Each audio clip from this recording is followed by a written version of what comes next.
तर ठाणेकरांना सकाळपासूनच पावसाचा फटका बसायला सुरुवात झाली। घोडबंदर रोडच्या दिशेने जाणाऱ्या अवजड वाहनांमुळे तसंच सतत कोसळणाऱ्या पावसामुळे वाहतूक कोंडी झाली।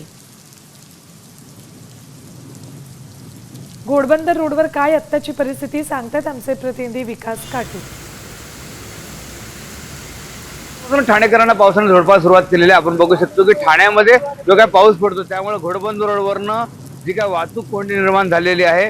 मागील 2 तासापासून ठाण्यातून जे घोडबंदर रोडचे जाणारे जे काही वाहनं आहेत, म्हणजे जे अवजड वाहन आहेत, त्या अवजड वाहनांनी मार्ग अडवलेला आहे। त्यामुळे नक्कीच जर तुम्हाला ठाण्यावरनं घोडबंदरला जायचं असेल तर 2 तासाचा वाट पाहावी लागणार आहे।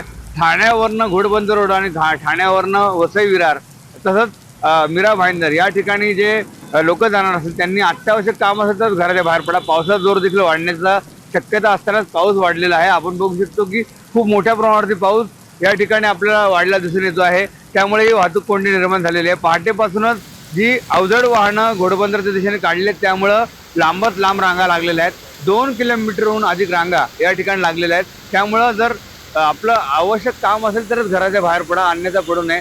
ठाण्यावरनं घोडबंदरच्या दिशेने, ठाण्यावरनं नाशिकच्या दिशेने, ठाण्यावरनं मुंबईच्या दिशेने जाणारे रस्ते संपूर्णपणे आज ब्लॉक झालेले आहेत। विकास काटे, साम टीव्ही न्यूज, ठाणे। आता isakal.com आहे देशातील नंबर 1 ची मराठी न्यूज वेबसाईट। प्रत्येक अपडेटसाठी isakal.com ला नक्की भेट द्या।